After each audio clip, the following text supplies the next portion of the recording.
What's up, y'all? This is Jesse Warden. Today we're going to cover unit testing in JavaScript utilizing Jasmine. We're also going to cover why unit test in the first place. So what is unit testing? Well, unit testing is taking a unit of code and making sure that it works in a repeatable fashion. And what that means is that when you add new code or modify it or delete it, you don't have any guarantee that the code that you used to have still works. Yes, we as developers strive for encapsulation and loose coupling and things like that. However, because of deadlines, change in requirements, multiple people that don't always effectively communicate, whatever, your code can break over time, even code that was working fine for a while. So there's two ways you help solve that through regression testing, and that is a bunch of logging to indicate what went wrong, what didn't, as well as unit tests. And you do it in something called coverage. So if you have enough unit tests covering enough of your classes and methods that you can run really quickly, anytime you add new code, modify new code, or delete code, you can run those tests and verify that your change or addition or modification did or did not break anything. Usually. Now, it depends on how much coverage or how many unit tests you have over a large area of your code. But that's the theory of it, right? And the reason that it's important in JavaScript is twofold. Number one is that just like any other client-side technology, it has to talk to a server to get its data. And because it's getting data that's not in its native form, it doesn't know what it is. So even if it gets a JSON object, it could sometimes get a JSON object that's missing a node, and that could result in a null pointer. Or the date could be formatted wrong. Or it could get a 500 response as HTML rather than JSON. Right? There's all kinds of things that could go wrong when you talk to a server. So you want to validate that communication or that set of data that you're working on in your system, VOs, DTOs, whatever, is totally legit. The second reason is just that your classes actually work.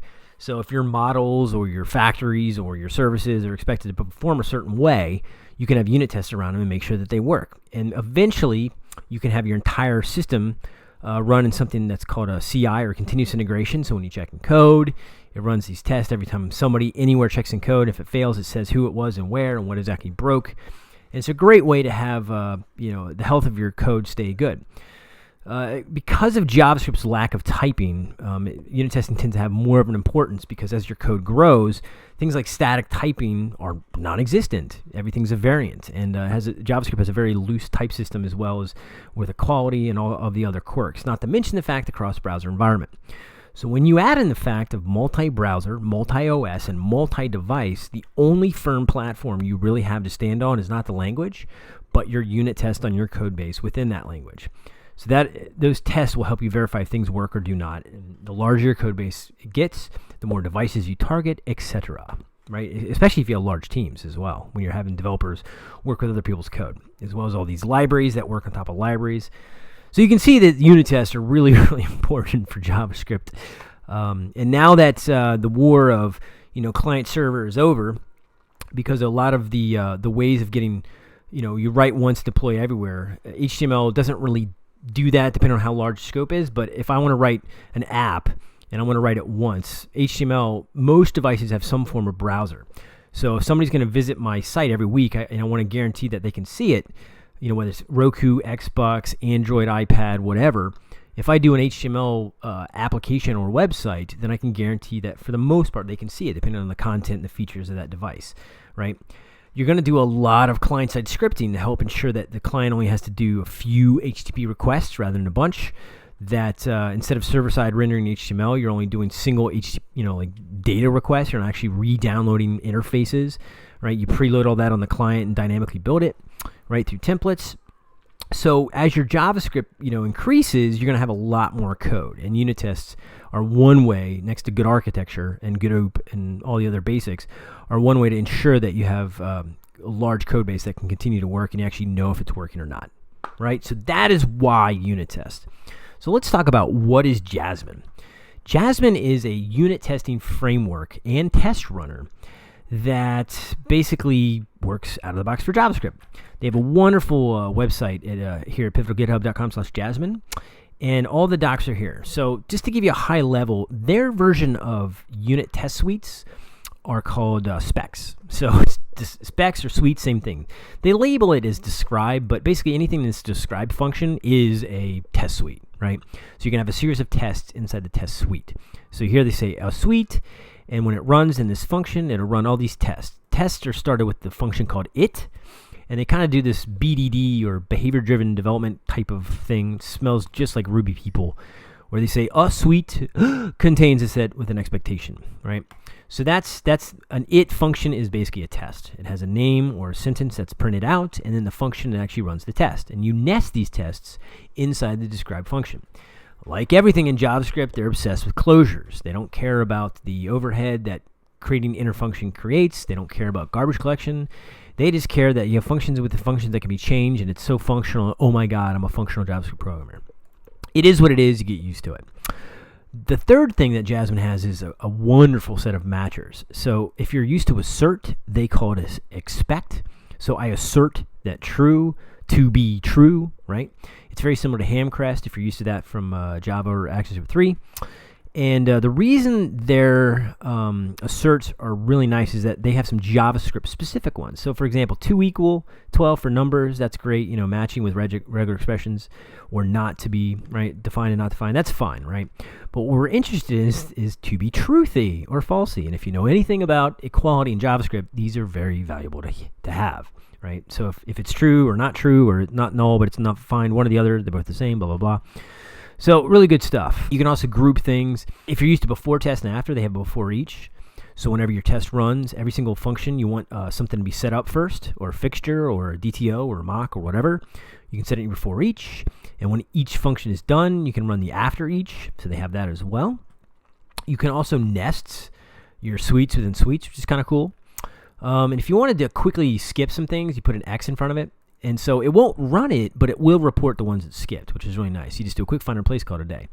Spies are nice, so they have their own built-in spies, which are similar to mocks, where you can identify if a function was called and with what parameters and how many times. I couldn't get it to work, but I've in some of the sample code I got it to work, and this is just really, really helpful if you don't feel like setting up mocks. Since JavaScript's dynamic, it's very easy for them to do this under the covers. So really, really helpful stuff. And I guess the last thing I wanted to show was where is it? The bottom? Not the matchers. They have some mocks, but that's not really what's fascinating. What's fascinating is, asynchronous support. So if you wanted to put a poor man's integration test, where you actually have real services or real objects that have some form of asynchronous, they support that out of the box, right? Which is great. It runs, it waits for the timeout, and then it calls the runs function with your actually, expect value, right? So it's all nested inside your test of it. So everything you need to write a unit test suite with CI is all here, man. Jasmine's great. And because it's so popular, there's a lot of adapters. So if you write tests in a different format, there's adapters for it. WebStorm has integration. So even though WebStorm likes JS Test Driver, they have a Jasmine adapter. So Jasmine's just really nice because it's so well known, okay?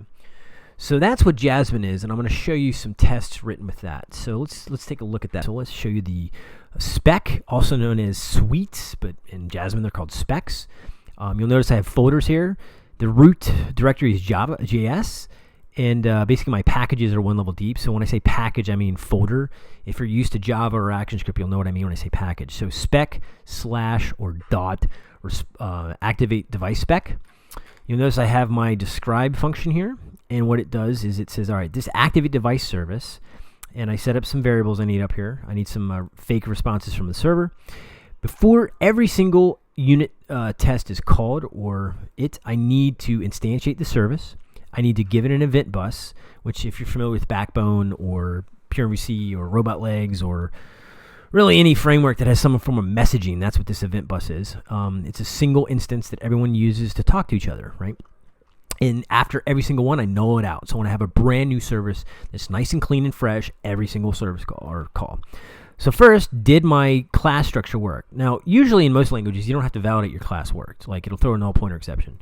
JavaScript is whacked, and everyone has their own ways of creating classes and everything else. So the first thing I do is say, if I instantiate a class, did the instantiation even work? Again, this is why you write unit tests for JavaScript, okay? Doesn't throw an exception when I receive a successful response. So I'm not mocking the AJAX call, but I am pretending that I instantiate the service and then call the response, right? The onActivate device service. Since everything in JavaScript is public, for the most part, unless you do the vars inside the constructor, blah, blah, blah, I can fake that. So I can get the JavaScript from a successful response, throw it, and say, hey, you're not going to throw an exception. You're not going to puke on the JSON. You're not going to, access a node doesn't work, right? You're just not going to throw an exception. I don't want you to explode, right?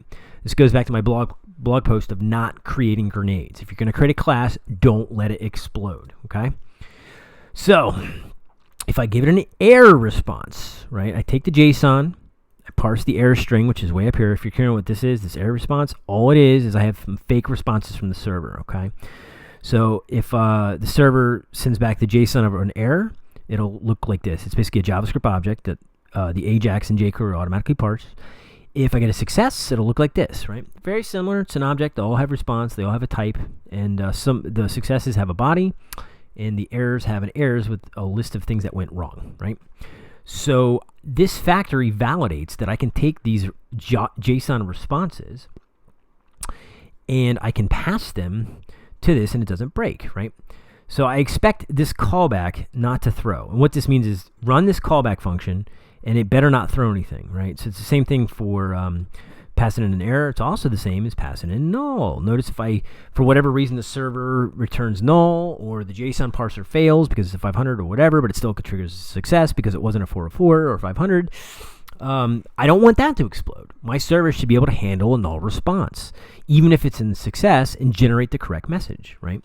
I want this thing solid. I don't want classes to explode my face.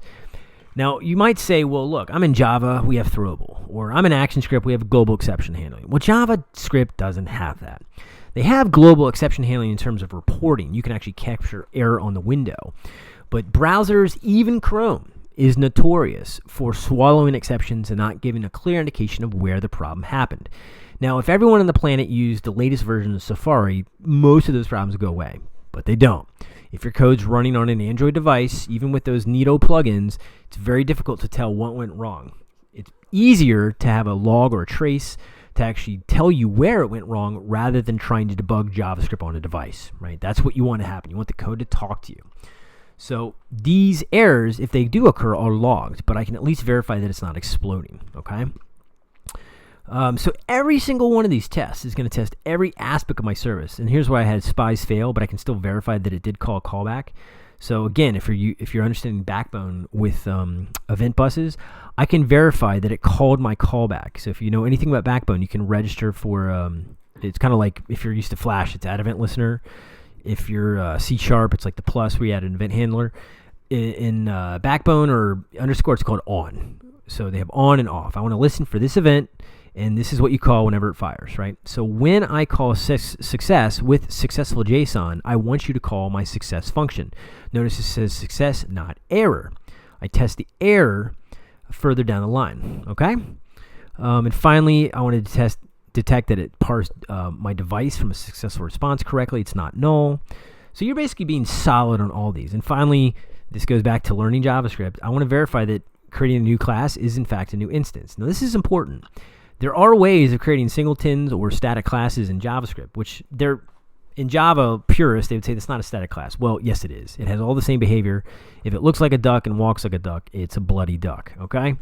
So I can verify that this is a true class that creates a true instance and has different instance variables, right? So that's basically a spec or a test suite with tests within it with before and after and some setup work, The test runner, it's just an HTML page, right? Requires no weird servers or anything. I instantiate my logger because I want to log things out all over the place. This is the only global variable I have in my entire app. This allows me to get away with logging in IE and not exploding things. All the purists who, or the hipsters who live in Brooklyn, they use console because all they have to do is target WebKit. Well, I'm not that lucky. I don't live in Brooklyn. All right, so let's go down to the Jasmine runner, blah, blah, blah. So we're using require to set up some initial classes.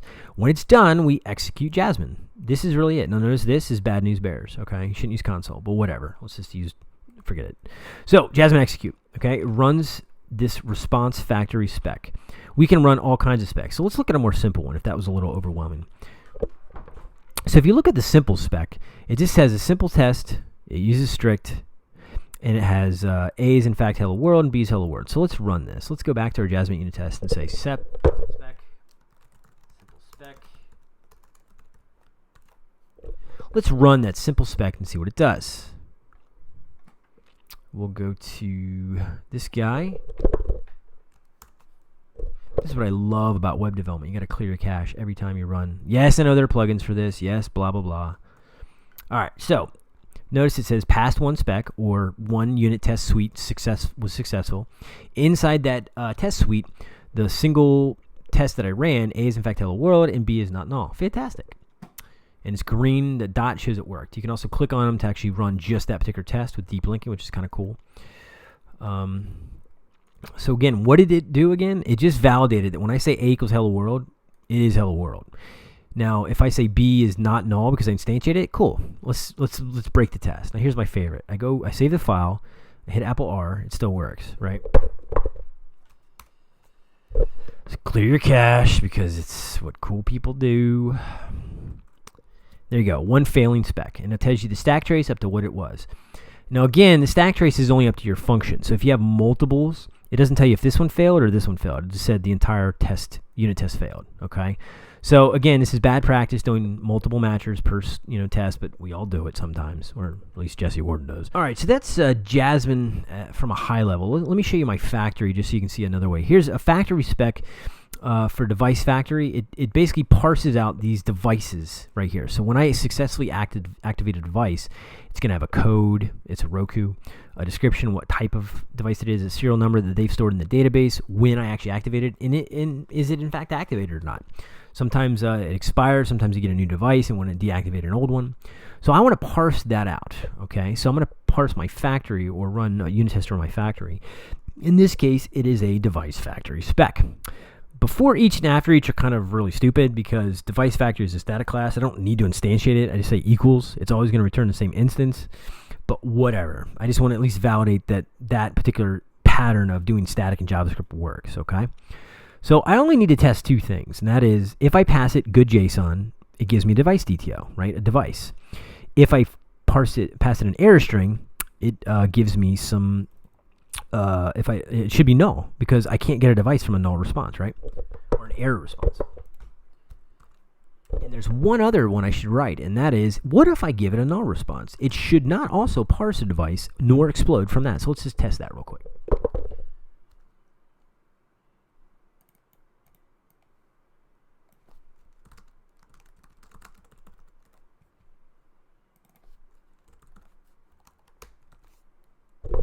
Ta-da! So let's go here, back to our test runner. Let's put in our device factory spec or pin factory.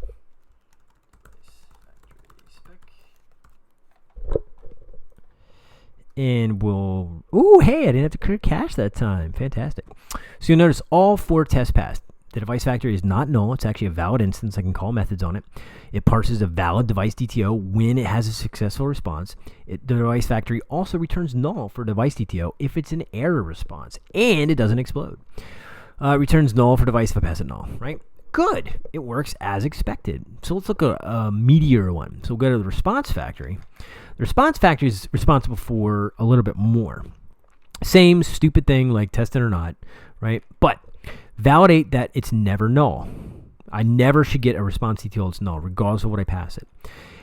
If I pass it an error string, it should also not be null. I should be able to pass it a success string and also not be null. So we want to validate that I never get null, regardless of what I pass the factory. He should be smart enough to interpret any whackness I send him, right? I want him to be solid, rock solid. I should be able to get the type should always be OK or error, and if it's null, he should be able to determine that that's, well, I guess it's an error if I can't determine it. If it is, the is-error property should always be correct if it is an error or not. So it should say false if I pass it a legitimate JSON request, right? Obviously, you should be able to pin on that variable. If I get error codes from the server, I need to be able to correctly parse those out, including the message, and show them to the user, right? These are all important things that I should be able to do on the service layer. And the reason this is important is that I'll have 30 classes that all depend on this factory. Just like we have millions of JavaScript web applications that depend on jQuery, right? Same thing. So that's what this unit test suite does. So here's where it gets fun. We have another one in here called Activate Device Server Spec, right? Where I test the service and this. What happens if I want to test my entire app?